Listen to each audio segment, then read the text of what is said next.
Hola Trotamundos, bienvenidos, bienvenidas a Un Gran Viaje. Soy Pablo Strubel, autor de la web y el libro Cómo preparar un gran viaje y organizador de las jornadas de los grandes viajes. Y en este podcast quiero compartir la experiencia y aprendizajes de gente que ha hecho increíbles viajes de varios meses o años. ¿Empezamos?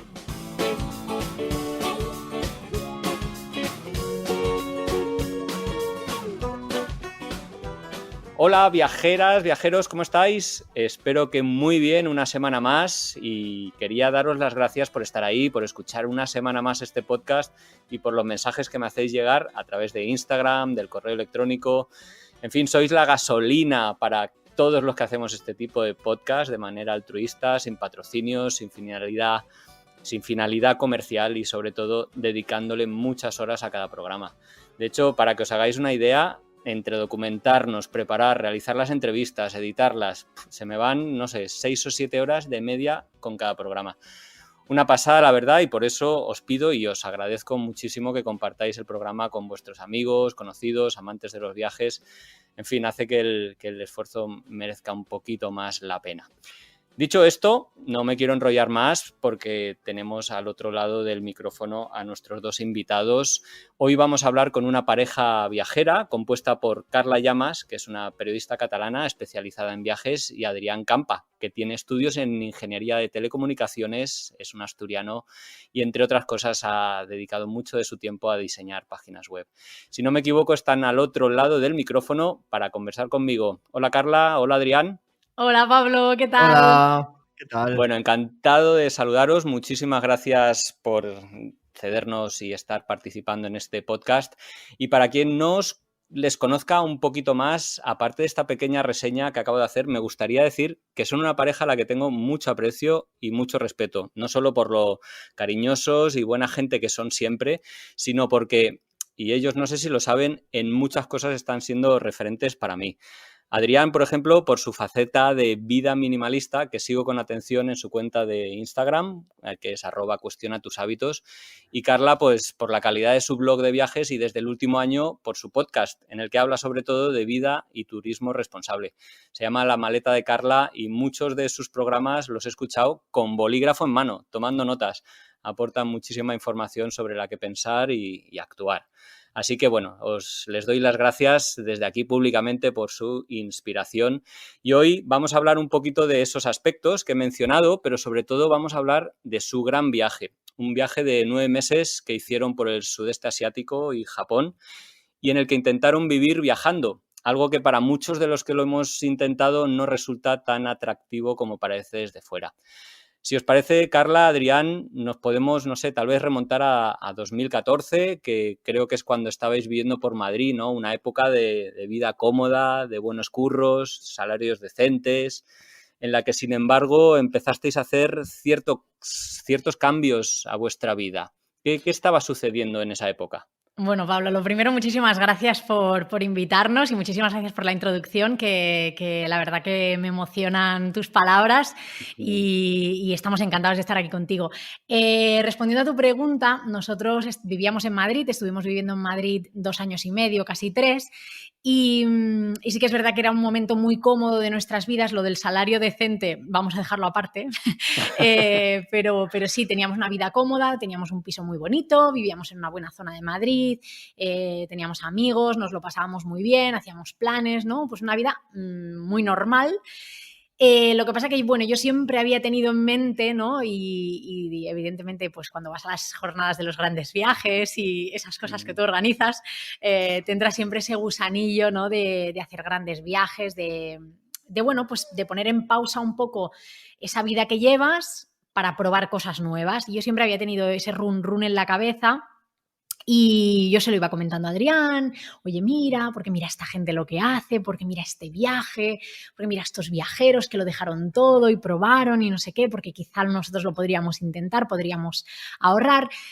Y bueno, Adrián no es que me diera largas, pero tampoco me decía que sí, hasta que, bueno, llegó un momento, que esto fue en el año 2016, que yo creo que nos situamos en la misma página, por así decirlo, y empezamos a caminar un poco hacia eso, ¿no? Hacia replantearnos si la vida que estábamos llevando era la que queríamos llevar en ese momento, si queríamos probar cosas nuevas, porque veíamos que era un momento en el que pues, no teníamos responsabilidades, no teníamos una hipoteca, no teníamos hijos, no teníamos, pues eso, otras cosas que a lo mejor te hacen plantearte que quizá no es el momento, y dijimos, pues ahora podemos probar.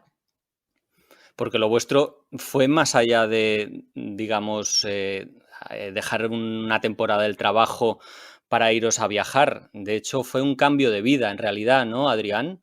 Sí, eso es. Fue un cambio de vida porque el primer paso que dimos en ese momento fue abandonar la gran ciudad de Madrid, después de estar allí viviendo unos 3 años, y directamente nos fuimos de viaje.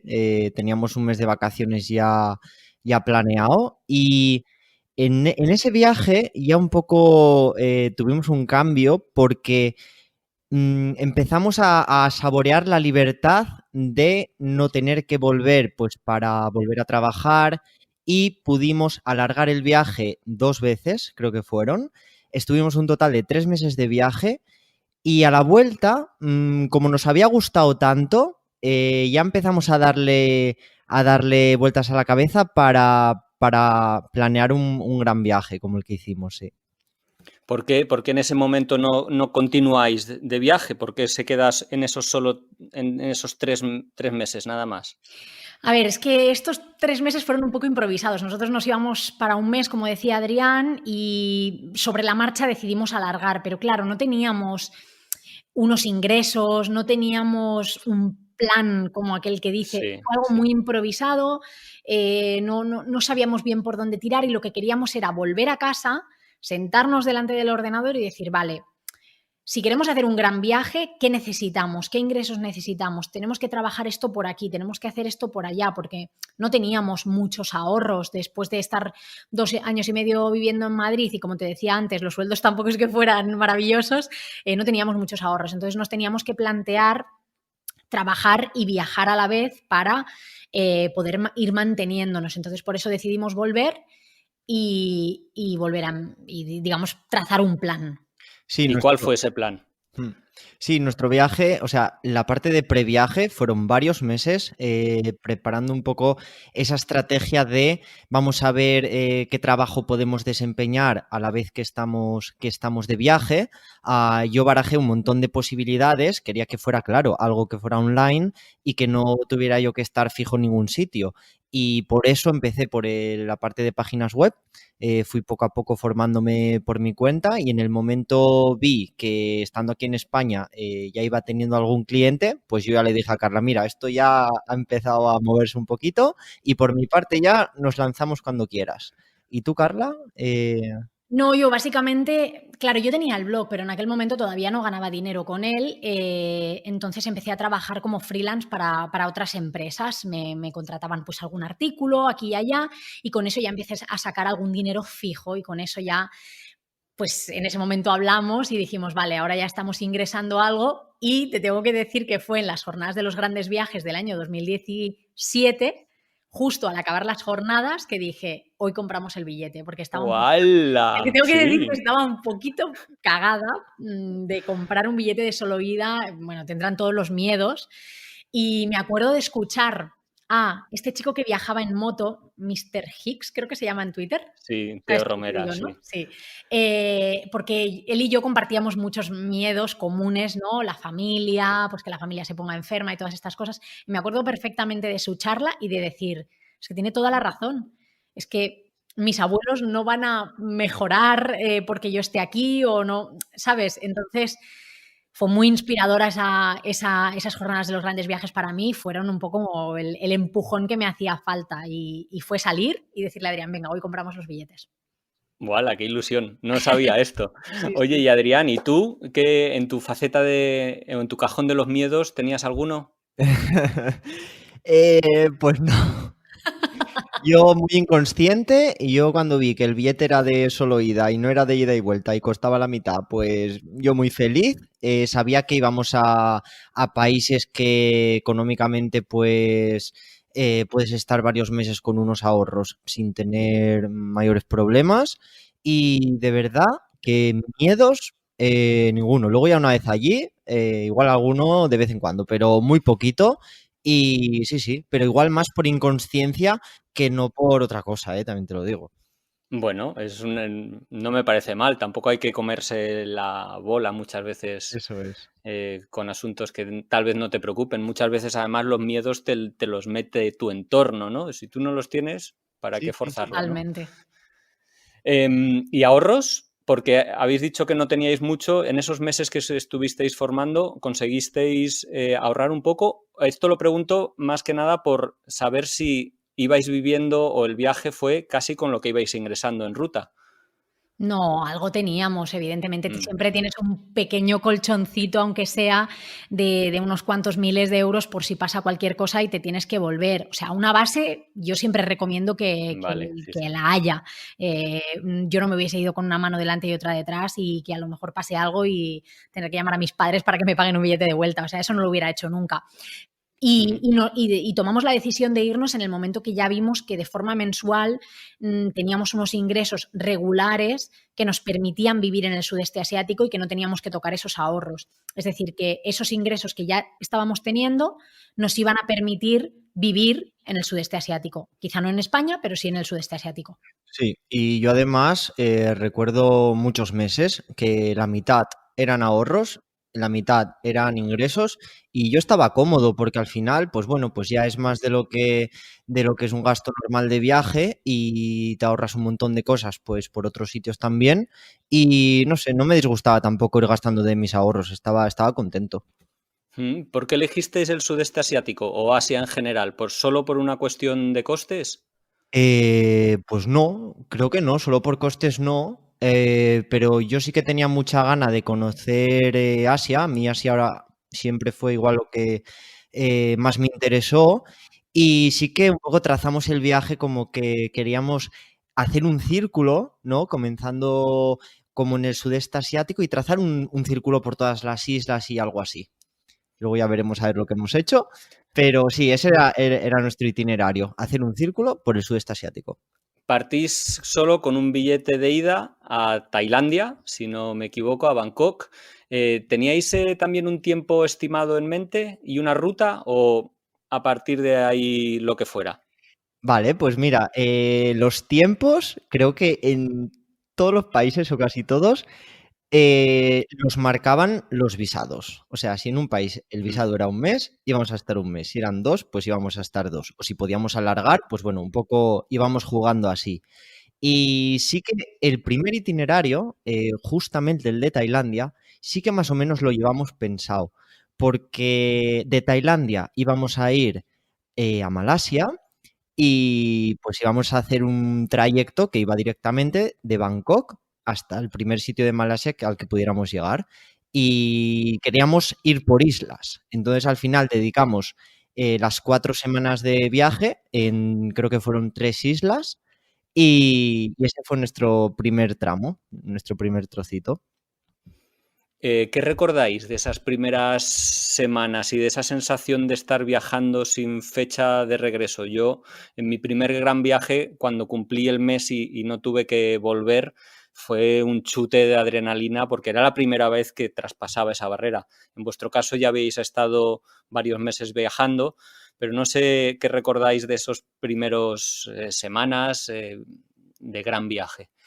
Yo, personalmente, para mí muchísima libertad. O sea, el saber que puedes hacer lo que quieras, en el momento que quieras, de la forma que quieras, a mí eso me llenaba muchísimo y ahora mismo al recordarlo me están entrando muchas ganas de repetir porque es una sensación que no sé si se puede comparar con otra experiencia.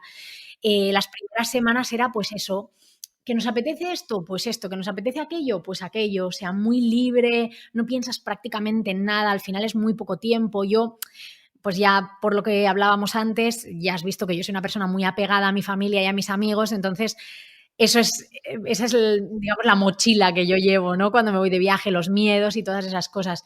Y a mí, hasta que no pasan los 3 meses que estoy fuera, no empiezo a pensar en eso. Entonces, para mí, el primer mes, los 2 primeros meses fueron de libertad absoluta y de felicidad absoluta por estar haciendo lo que me apetecía. Además, hicimos muchas experiencias nuevas, aprendimos a bucear, no sé, es como que lo recuerdo, pues eso, como con una sensación muy de libertad.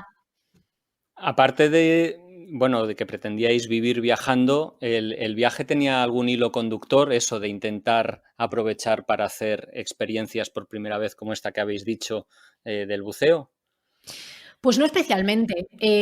Nos dejamos bastante llevar en ese sentido. A mí me apetecía probar el buceo porque había visto otros viajeros que lo hacían y tal, y me parecía interesante, especialmente porque yo, pues en ese momento, o quizá 1 o 2 años antes, había empezado a interesarme por los animales y cosas así. Entonces, bueno, como que me apetecía, pero no precisamente tenía un hilo conductor, la verdad, Mm. no era algo que lleváramos premeditado.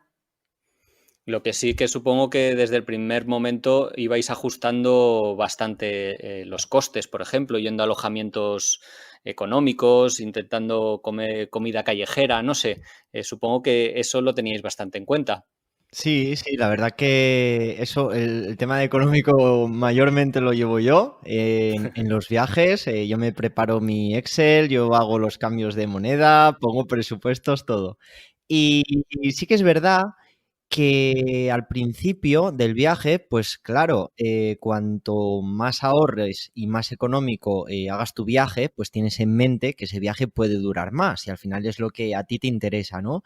Pero nosotros al principio sí que es verdad que miramos esto un montón y luego con el paso de los meses fuimos también evolucionando y viéndole ventajas a según en qué situaciones subir un poco más el presupuesto y eso al final se traducía pues en unas experiencias mejores, en unas experiencias nuevas, etcétera, y le vimos también la parte positiva. Entonces, bueno, creemos que un poco lo que más nos ha funcionado ha sido la variedad, ir alternando un Ujú. poquito uno con otro. Y yo también tengo que decir que en estos países yo tengo un poco asociado dentro de mi cabeza que las experiencias más realistas son también en parte las que son más baratas. O sea, al final, pues una comida callejera, pues, por ejemplo, la experimentas igual como más un poco la vida que se hace ahí en el sitio que no, pues ir igual de restaurante como súper, ¿no? Así. La verdad es que Ujú. Adrián es bastante partidario de comida callejera, de comida cuanto más local mejor. Yo sí que de vez en cuando me apetece comerme algo un poco más occidental, pero él miraba mucho por eso, por la parte del presupuesto y tal. Y lo que decía él también ahora de que fuimos equilibrando un poco con el paso del viaje es porque también evidentemente cuando pasan los meses también vas un poco cansado, estás trabajando Mm. también, no solamente estás viajando y pues a lo mejor no te apetece estar compartiendo habitación con 20 personas más porque al día siguiente te quieres levantar fresco como una lechuga para ponerte a trabajar. Ujú. Entonces íbamos buscando un poco una relación calidad-precio que estuviera bien. También creo que metisteis la pata en alguna ocasión o que al principio tuvisteis algún incidente en hoteles muy barateros que luego tal vez además os condicionaron de ir a otros de un presupuesto un poquito mayor. Sí, es que estando en Tailandia justo al principio, bueno, nos pasó que aprendimos una lección muy valiosa. Al principio intentábamos ir con un presupuesto como muy económico y esto Ujú. nos enseñó pues que teníamos que no podíamos ir siempre tan baratejos por la vida. En la isla de Colipe, para la última noche que estábamos en esa isla, escogimos un alojamiento muy, muy económico porque pues ese día ya pasaba, digamos, a temporada alta la isla y los precios estaban como triplicados. Entonces escogimos el alojamiento que quedaba más barato en la isla, que tenía estas típicas paredes que son como de bambú Ujú. trenzado Entrar, sí, sí, sí. y que hay agujeritos y tal. Entonces, bueno, nos metimos en la habitación, yo cerré a cal y canto la cama con la mosquitera para que no entrara nada porque se oían muchos ruiditos y tal y dejamos las 2 mochilas en el suelo. Y en la mochila de Adrián había, pues no sé si unos cereales, una bolsa con cereales y alguna cosa más de comida. Entonces, al cabo del rato, teníamos el ventilador puesto y yo oía un ruido de una bolsa cada vez que giraba el ventilador y yo pero pensaba, bueno, simplemente está girando el ventilador y hay una bolsa por ahí suelta y es un ruido sin más. Pero cuando me levanté al baño, Para mi sorpresa, la mochila de Adrián estaba totalmente agujereada por un lado y pues eso, todo mordisqueado con unos dientes así como grandes. Yo en ese momento entré en pánico y dije, Adrián, yo aquí no duermo porque esto es un bicho grande, yo tengo fobia a las ratas, lo paso muy mal con este tema y le dije, no, vamos a buscar al dueño del hotel porque a mí me tiene que cambiar de habitación porque yo aquí no duermo. Y sí, fuimos a despertarlo, el pobre de muy mal humor porque era de noche, nos cambió de habitación, no nos cobró de más y así aprendimos que ese tipo de habitaciones pues no era para nosotros, no era para mí en ese caso porque yo es que no duermo en toda la noche, ya te lo digo. Bueno, y que la comida hay que dejarla Eso, en otro lugar, ¿verdad? y aprendimos también, evidentemente, que si llevábamos comida en las mochilas, pues había que dejarla colgada debidamente en algún sitio para que no llegara ningún animal, pero ¡uf! ¡Qué mal rollo! Carla, en uno de tus podcasts de La Maleta de Carla, conversaba precisamente con Adrián sobre el minimalismo, ¿no? Aplicado, entre otras cosas, al viaje. No sé si esta manera de viajar ya empezó en el sudeste asiático o era anterior. Y me gustaría preguntarte, Adrián, en qué consiste y en qué consejos le darías a aquellos que quieran viajar necesitando menos. Vale, pues bueno, me alegra mucho que me hagas esta pregunta porque es como uno de mis temas favoritos. Y la verdad que sí que para preparar un gran viaje, como fue este del sudeste asiático, yo ya tenía un poco metido en la cabeza que pues íbamos a ir con mochilas sí o sí, que íbamos a intentar llevar lo mínimo. Entonces ya me preparé mi lista de cosas que llevar, estuvimos probando un montón de mochilas diferentes hasta dar con una que nos gustara, etcétera. Pero ahora veo ese momento de preparar el viaje y digo, madre mía, me sobraba media mochila. Y yo en ese Buah. momento pensaba que lo estaba haciendo súper bien. ¿Qué pasa? Que durante el viaje, pues vas aprendiendo qué cosas necesitas, cuáles no, vas perdiendo el miedo a deshacerte de aquellas que no, porque vas viendo que al final en el día a día, pues se convierten en un lastre porque no te dan utilidad ninguna. Entonces, bueno, es un poco que ese proceso, ¿no? de transformación, de quedarte con lo que usas todos los días, lo verdaderamente importante, lo que, no sé, lo que más valoras, pues llevarlo siempre contigo y el resto deshacerte. Al final es que te vayas transformando y te vayas adaptando a las diferentes necesidades que vayas teniendo. Y bueno, la verdad que ese viaje, sin duda alguna, fue uno de los puntos que más me ayudó con esto. A mí me encanta que todo esté en una mochila porque pues al final lo puedes controlar, es más fácil de organizar y no sé, también siempre lo llevas contigo. Y, y bueno, en un viaje largo, ¿vale? De varios meses con una mochila, es el mejor aprendizaje que puedes tener, esa experiencia. Y como consejos, pues llevar siempre de menos. Es que ya no digo ni que lleves lo justo. No, no, no, lo justo no. Lleva de menos.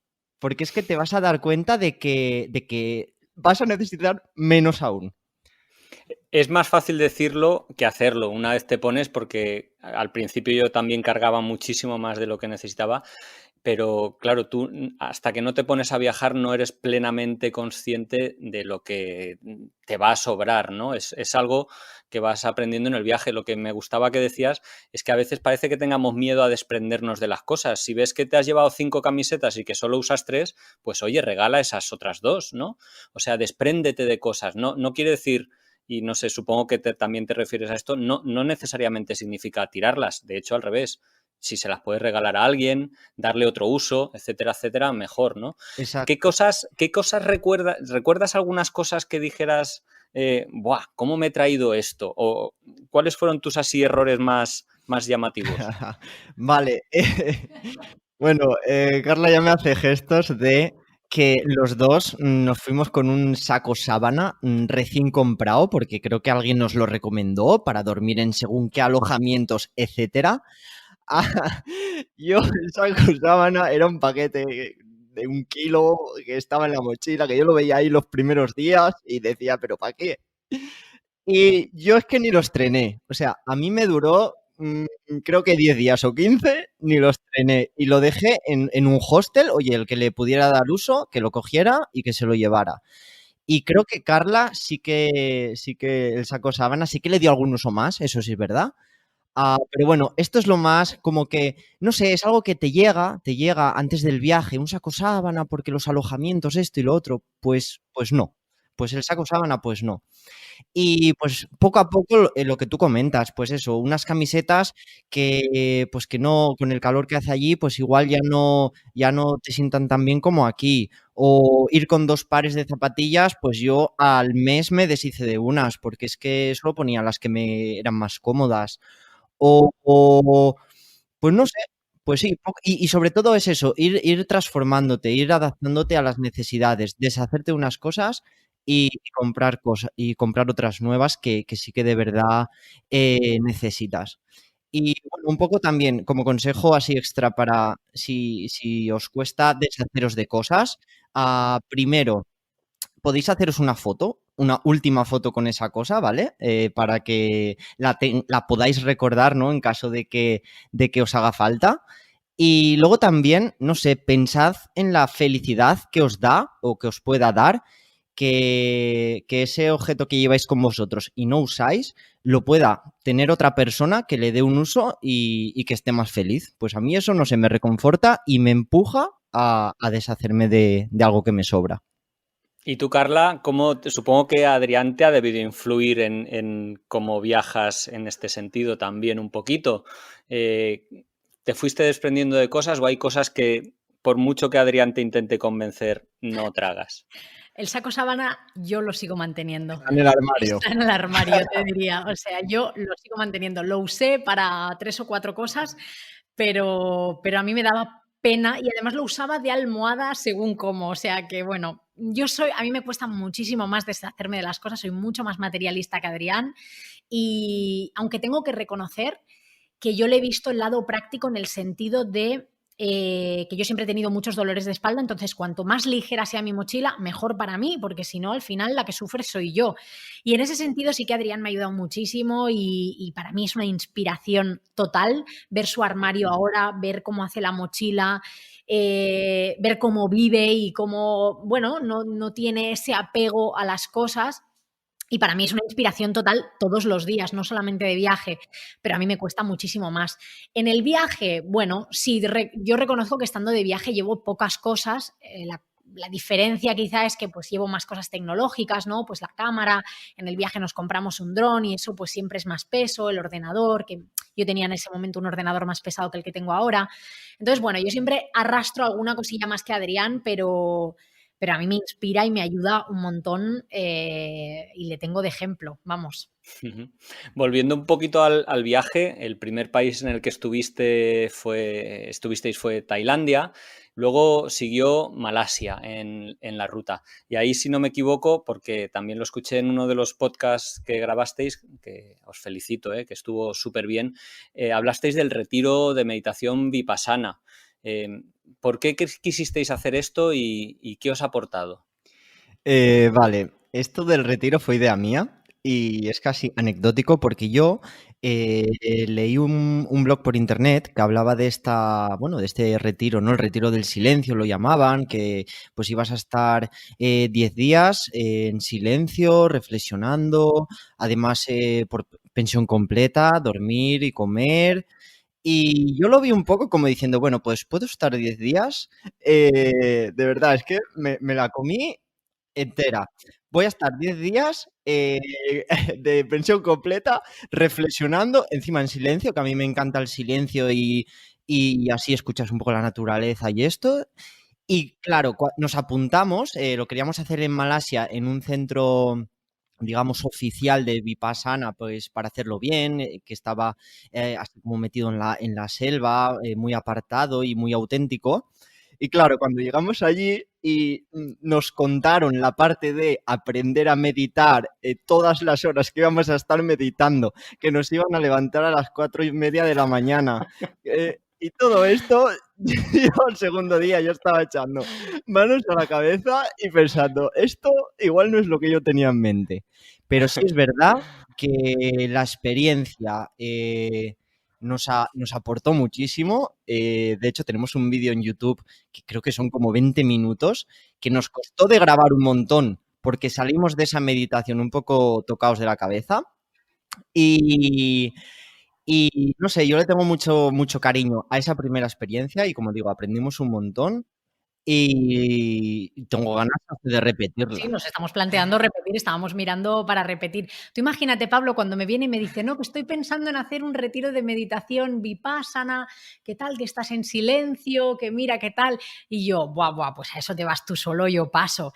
Pero luego sí que es verdad que pensé, jolín, en un viaje que estamos los dos, que estamos viviendo un montón de experiencias juntos y que... bueno, que al final estamos aprendiendo cosas juntos, si él se va y hace esto y yo no lo hago, no sé, voy a sentir como que me ha faltado algo, ¿sabes? Y entonces dije, venga, va, pues yo también me apunto. Y no, yo no tenía ni puñetera idea de lo que me estaba metiendo, porque para mí el tema de estar sentada en el suelo, en la posición del indio, no es un problema de postura, pero estar callada con todo lo que yo hablo de 10 días. Y además que estabais juntos en el mismo lugar y no podéis hablar entre vosotros. De hecho, ni miraros, si no me equivoco, ¿no? Sí, o sea, eso debió ser complicado. Alguna miradita y algún guiñito cayó, tengo que decir, pero sí que en un vipassana, digamos que las normas básicas es que hombres y mujeres están separados, aunque comparten una sala de meditación muy grande. Y se está en silencio durante los 10 días, no puedes hablar con absolutamente nadie, no puedes mirar a la cara a nadie. Bueno, a veces te cruzas con alguien y bueno, chico, pues lo miras, ¿no? Se come una dieta vegetariana, no se pueden matar animales, es decir, si viene un mosquito y se posa encima tuyo, lo tienes que apartar, no puedes practicar sexo de ningún tipo. Además, una cosa que mola mucho es que, a pesar de haber hecho los dos la misma experiencia, nos han pasado cosas muy diferentes, hemos entendido cosas muy diferentes y de aquí salen un puñado de anécdotas. Por ejemplo, Carla, tú el tema de dormir, lo de las sábanas, ¿cómo fue? De forma breve. Bueno, claro, es que tú llegas al sitio y todo está escrito, nadie te explica nada. Entonces, yo no entendí que nos daban sábanas. Entonces, pues yo con mi saco sábana dormí los 10 días del Vipassana porque entendí que eso era tan austero que no teníamos sábanas. Y luego resulta que había sábanas. O sea, bueno, al final la experiencia es diferente, ¿no? Para él y para mí. Y de hecho, en el vídeo que contaba Adrián, se ve que fue diferente. Y yo en mi caso, muy breve, me acuerdo que yo me duchaba todos los días a las 5 de la tarde porque era cuando el agua, el sol más calentaba el balde de agua. Entonces yo me duchaba y el agua salía para tibia. que no estuviera fría.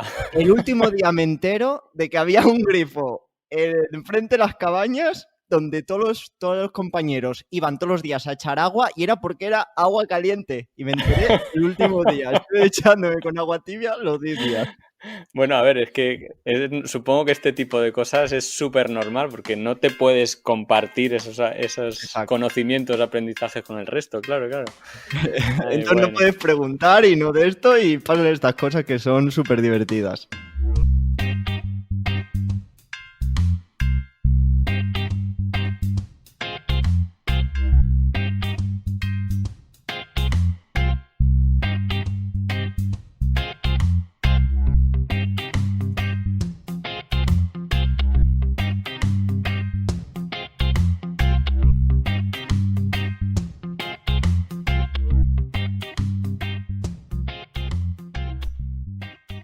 Una de las facetas o cosas que más me gusta de vuestra manera de viajar es la responsabilidad con la que la hacéis, ¿no?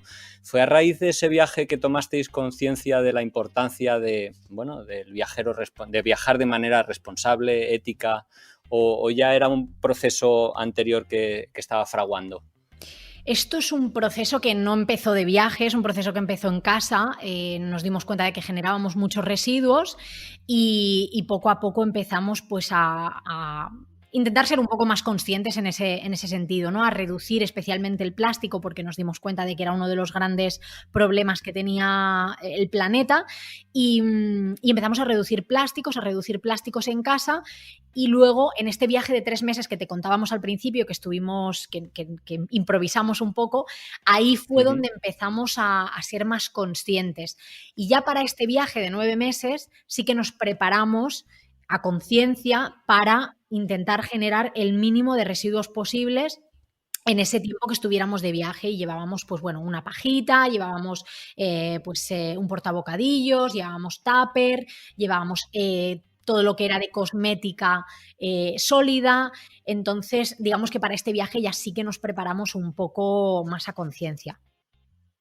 La verdad es que impresiona mucho cuando antes hablábamos de la comida callejera, que allí a la cantidad de plásticos y envases que te dan y que usan desechables y de un solo uso y que te duele cuando estás intentando estar en ese proceso, digamos que te duele ver que se desperdicia, ¿no? ¿Cómo lo hacíais vosotros? Porque allí a poco que te descuidas te han metido la pajita en el agua, te han servido los tallarines en un plato de plástico, los palillos también son desechables. Bueno, Tienes que estar permanentemente activo, ¿no? Y muy atento. Sí, permanentemente con los ojos abiertos. De hecho, nosotros entrábamos a los sitios, observábamos cómo servían las bebidas a las mesas de al lado para ya prever un poco qué teníamos que pedir, qué no podíamos pedir, porque sí que es verdad lo que tú dices. Ya no es solamente el uso desmesurado que se hace del plástico en todo el planeta, sino que en esos países estamos hablando de lugares sin gestión de residuos. Entonces, yo puedo comerme una bolsa de patatas aquí en España y a lo mejor esa bolsa no se recicla, ¿eh? Igual te he puesto un mal ejemplo, pero yo lo deposito en una basura y va a ir a una planta de reciclaje, se va a procesar, pero cuando estás en una isla, en medio del Pacífico, y sabes que esa bolsa o se va a quemar o va a acabar en el agua, pues yo creo que tenemos parte de responsabilidad. La tenemos en España y la tenemos allí también, pero especialmente en lugares tan vulnerables que yo creo que tenemos que cuidar si queremos seguir viajando y al final nosotros estamos de paso y todas esas personas que viven allí creo bueno, que no se merecen que nosotros cuando vayamos lo hagamos, bueno, sin ser conscientes de nuestro impacto, ¿no? Impacto, sí. Y creo que es importante que seamos conscientes, que sepamos que todos esos residuos que estamos generando van a acabar en espacios naturales y pues un poco por eso, bueno, lo que te decía, pues ir con los ojos bien abiertos, estar muy pendientes y prever. Si vas a ir a un mercadillo nocturno y vas a pedirte un pad thai, pues lleva tu tupper. No te cuesta absolutamente nada llevar un tupper en el equipaje porque, por ejemplo, para el avión, pues ya te llevas la comida. En vez de comértela en el avión, ya te llevas la comida en ese tupper que luego vas a utilizar. Entonces, es simplemente ponerle un poco de previsión e ir con los ojos muy abiertos y ya está.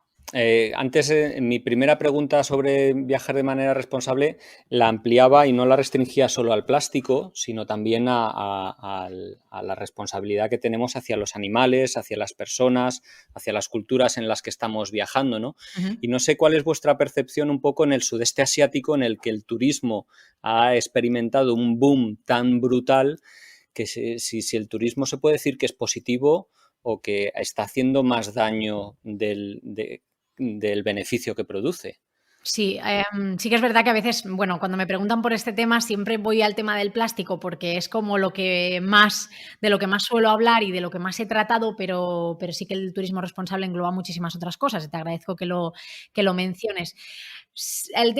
Yo creo que generalizando, el problema es el turismo de masas y el problema es que vamos todos a los mismos sitios y el problema también son las redes sociales que enseñan siempre los mismos sitios, enseñan una serie de prácticas que nadie te dice que son éticas y que nadie te dice que están bien hechas y tú simplemente las ves y piensas que es una foto muy bonita y que tú la quieres igual y eso y no te paras a pensar en el efecto negativo que puede ser eso y yo creo que yo ahora mismo personalmente me encuentro en un momento en el que me estoy cuestionando constantemente cada una de las acciones que hago de viaje, cada uno de los destinos que escojo y incluso hasta el transporte que elijo, ¿no? El tema de volar evidentemente contamina muchísimo y es algo en lo que, bueno, pues sigo aprendiendo.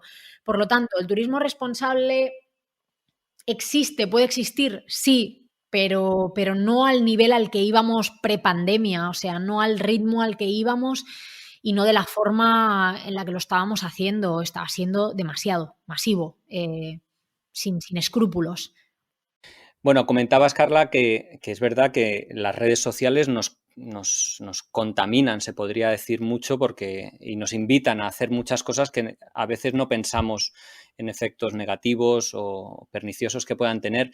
Y yo no sé si sentís un poquito lo mismo ahora, después de este viaje, con el viajar y trabajar. Yo creo que hay una imagen romántica de vivir viajando que intenta edulcorar toda la responsabilidad que implica viajar trabajando. Creo que al final realmente como que ni acabas ni viajando ni trabajando, ¿no? Si pretendes hacer ambas cosas. No sé cuál fue vuestra experiencia en estos 9 meses de viaje de intentar compatibilizar el viaje con el trabajo. Vivir y trabajar, según el trabajo que hagas, pues puede ser más o menos ameno. Pero si no si no tienes un negocio que implique ingresos pasivos, que ya lo tengas maduro y que dedicándole muy poquitas horas a la semana, eso siga adelante y tú puedas dedicar la mayor parte del tiempo al viaje, se hace duro. Se hace duro porque es trabajar, es viajar, es preparar el viaje a la vez que viajas, que es como un extra más. Y pues muchas veces hay que buscar un sitio donde pues haya unas condiciones buenas, y no siempre es fácil de encontrar. Por ejemplo, si viajas pues por islas o por zonas un poco más incomunicadas. Luego también hay veces que es recomendable cogerte periodos de, por ejemplo, una semana para solamente trabajar y poder sacar cosas adelante para después, pues igual disfrutar una semana del viaje.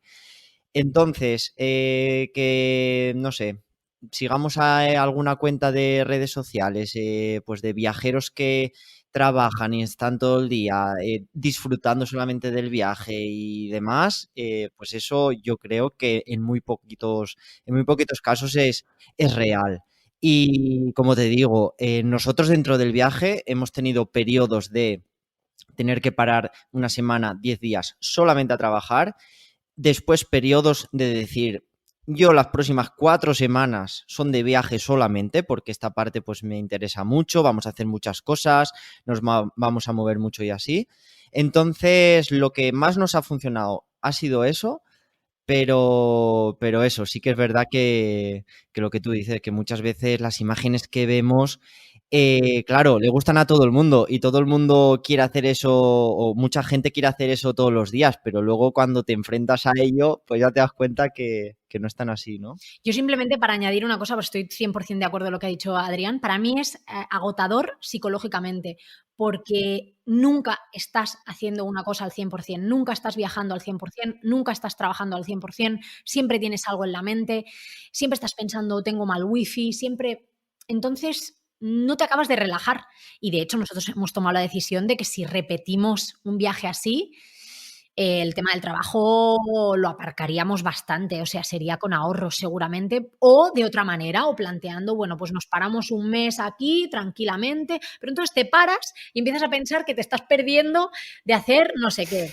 Entonces, bueno, Sí, sí, sí. no es tan bonito todo como lo pintan y está muy de moda el nomadismo digital, pero tiene sus cosas malas como todo y para mí fue agotador, la verdad. Yo acabé agotada, ¿eh? Yo acabé muy Mm, cansada. mm. Bueno, el viaje habíamos comentado un poquito, empezasteis por Tailandia, seguisteis por Malasia hasta Singapur y de allí saltasteis a Indonesia y Filipinas. ¿Qué recordáis de esos países? No sé si se puede decir si tenéis algún favorito o alguno que conectarais más o que disfrutarais más. De toda la ruta que hicimos, que luego acabamos, después de Filipinas acabamos en Japón, yo probablemente me quedaría con Filipinas y Japón. Fueron los dos países. Indonesia también me gustó mucho. Bueno, es que me gustaron mucho todos, ¿eh? Pero, Sí. pero sí que con Filipinas, no sé, sentí una conexión como más especial con los filipinos y me sentí muy a gusto. Compartimos viaje también con una y Carmela de Te lo cuento viajando y fue muy divertida esa parte del viaje, las playas, un viaje como muy relajado, muy barato comer, muy rico todo, no sé, como que disfruté mucho en Filipinas y luego Japón, es que Japón, ¿a quién no le gusta Japón? Y Hmm. Adrián, a ver qué te dice, pero... Yo para mi sorpresa, o sea, casi que son los dos destinos. O sea, Filipinas por una conexión un poco inesperada, porque pues al final, pues todo el tiempo que estuvieron allí los españoles, ¿no? Hace unos siglos, pues crea una serie de costumbres, de cultura y demás que se percibe y conectas muchísimo y muy bien. Y pues bueno, después Japón, pues yo era como el destino soñado y conecté muchísimo con Japón y no me di cuenta hasta que no estuve allí porque al final la cultura japonesa ha estado en todos los años de mi vida muy presente, más presente que muchas otras culturas. Y por ejemplo, no solo en la gastronomía, sino pues también en temas de, no sé, de series, de películas, de videojuegos, de cómics, de un montón de cosas. Entonces, con esos dos sitios, la conexión fue brutal. Me llama la atención que los dos países con los que más conectarais fueran los últimos. Tal vez estabais, no sé, a medida que avanzaba el viaje, conectando más con el viaje, no sé, y menos con el trabajo, ¿es casualidad? No sé, no. Yo, si tuviera que apostar, aparte de que en esos destinos estuvimos muy, muy a gusto, esos dos destinos coincidieron un poquito con la llegada de la primavera y así. Y el resto de países en los que estuvimos, pues se correspondían más con el invierno, más con época de lluvias, igual más con algún día más nublado, y creo que eso en parte nos afectó, ¿no? Sí, un poco sí. A ver, yo te tengo que decir que con Indonesia, por ejemplo, Bali y el Parque Nacional de Komodo, a mí me dejaron flipada. La isla de Java es alucinante, o sea, el Mm. bromo. Pero sí que es verdad que a nivel de conexión con la gente, Filipinas nos atrapó muchísimo y eso hace mucho en un país. Para nosotros es muy importante el trato con la gente y en Indonesia no lo tuvimos tanto. Sí, y yo creo también que veníamos de estar 4 meses, 3 meses en Indonesia y uno en Malasia, en países que mayormente son musulmanes y acercarnos a la cultura musulmana pues suele ser más difícil, pues a veces hay más diferencias y bueno, pues cuesta más, ¿no? Pues conectar y llegar un poco a, no sé, a más relaciones y así. Creo que eso también ha afectado, sí, sí. Bueno, y después de esos, digamos, dos países, Filipinas, Japón, con los que conectáis mogollón, decidís regresar después de 9 meses. ¿Qué causó bueno, el regreso? ¿Os quedasteis sin trabajo? ¿Os cansasteis? ¿Cuál fue el motivo? Porque ibais sin billete de vuelta. Decidimos volver antes de ir a Japón. De hecho, pusimos Japón al final para ser como el colofón final. En ese mes y medio que estuvimos Sí. en Japón no trabajamos nada y decidimos que fuera Japón el broche de oro, ¿no? Para el viaje y un poco la decisión de volver fue en parte el cansancio este que te comentábamos por estar trabajando y viajando a la vez y yo en parte tenía muchas ganas de ver a mi familia y a mis amigos y me apetecía parar. O sea, necesitaba parar Mm. y volver y recargar pilas, plantear otro tipo de viajes y fue un poco por eso yo creo que decidimos volver. Fue más cosa mía que de Adrián. Visto ahora con perspectiva, ¿fue un acierto? Para mí sí. Sí, yo un poco en mi caso sí que estaba cansado de lo que hablamos, ¿no? De estar un poco sobrepasados por el propio viaje y al final estás tanto tiempo planificándolo que no, casi que ni lo disfrutas. Fue un acierto, no sé, yo me hubiera quedado más tiempo, pero cuando Carla vio que ya necesitaba volver, a mí tampoco me apetecía seguir solo, no sé qué, creo que era algo que teníamos que cerrar juntos.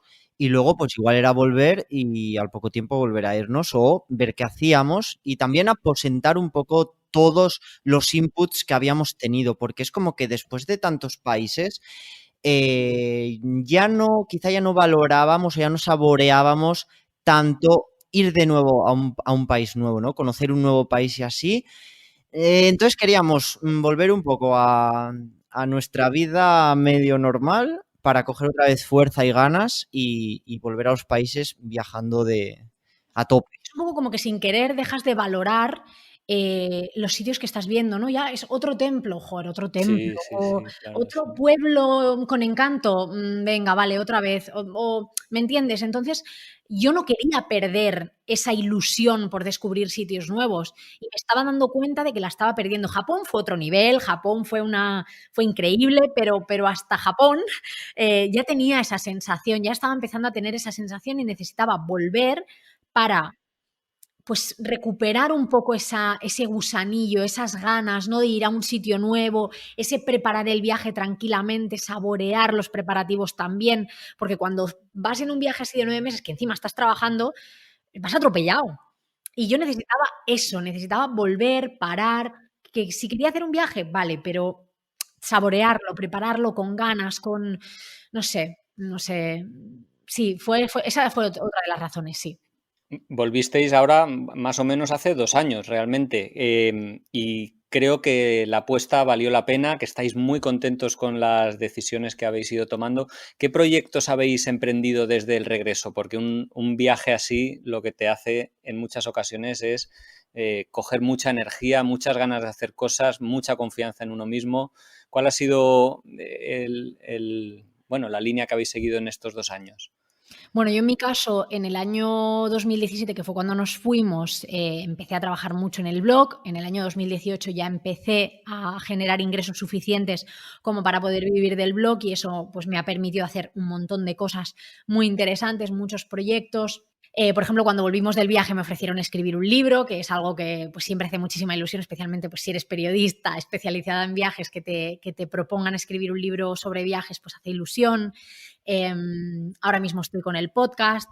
Entonces, digamos que para mí el viaje fue la confirmación de que lo que estaba haciendo era lo correcto, era lo que me gustaba y que ese era mi camino, que yo no quería volver a la vida de oficina ni a la vida del marketing, que es lo que yo estaba haciendo antes de irme de viaje, que no, que esto es lo mío y que a mí se me enciende el estómago cuando escribo de viajes y cuando hablo de viajes y que esto es lo que tengo que hacer. Entonces, pues a eso me he dedicado y a eso me dedico.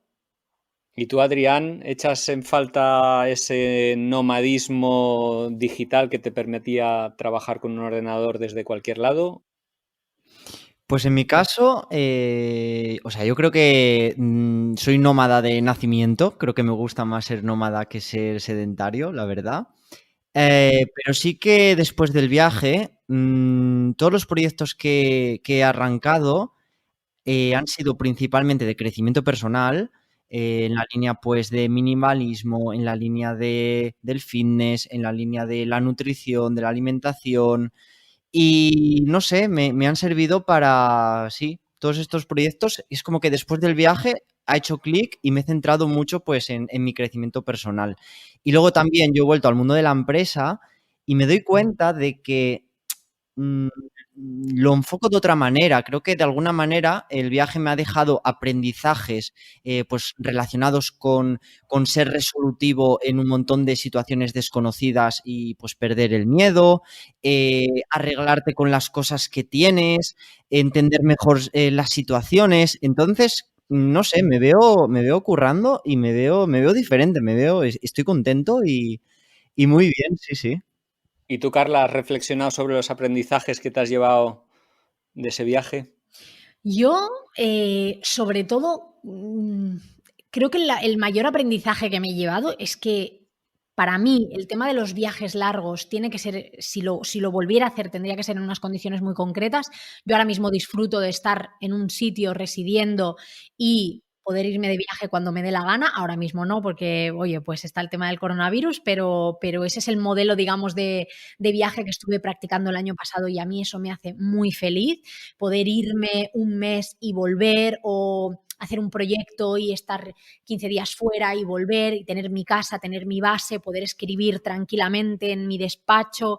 Entonces, yo creo que ese es el aprendizaje que me llevo, el cómo quiero enfocar mi vida en estos próximos años, que luego todo cambia y vamos a unas jornadas de los grandes viajes y volvemos a comprar un billete de solo ida y donde dije Diego.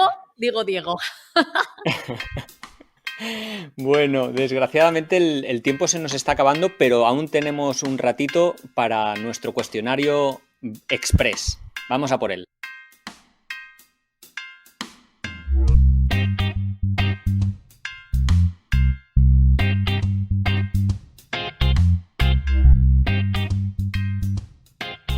Sé que os gusta mucho comer y que disfrutasteis mucho con la comida, pero ¿cuál no os atrevisteis a probar?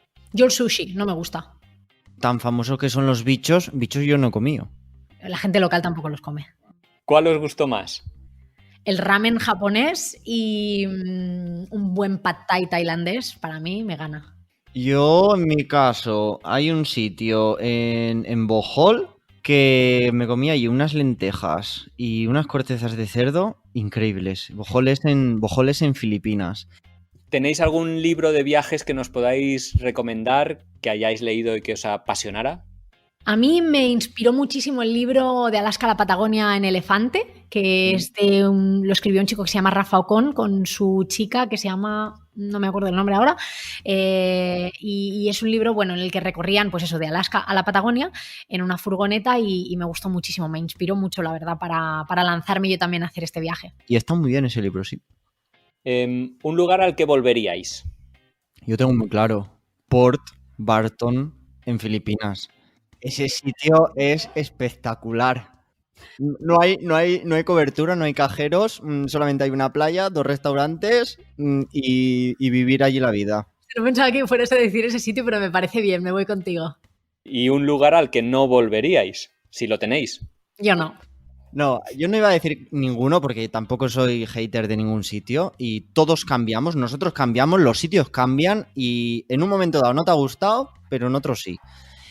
Pero el pueblo de Labuambayo, que está en la isla de Flores y desde el que se visita el parque ¿De Komodo? de Komodo, es un sitio muy especial que, bueno, pues es ir y verlo y ya está. Estoy segura de que en unos años cambiará, pero es un sitio que cuando fuimos nosotros daba bastante asco. Ya está.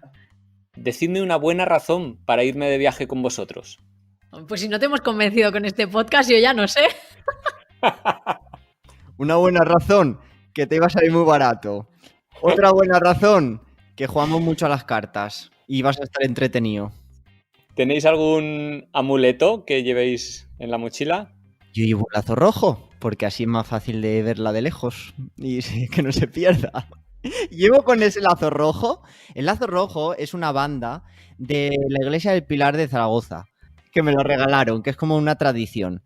Y a mí eso me lo regalaron hace como un montón de años. Yo se lo he puesto a todas mis maletas, facturándolas y a todas mis mochilas y todo, y nunca he perdido ni una. Así que... ¿Tenéis algún objeto sin el que no viajáis? Móvil y cámara de fotos. Pues yo, cepillo de dientes y cargador del móvil. ¿De qué sois frikis?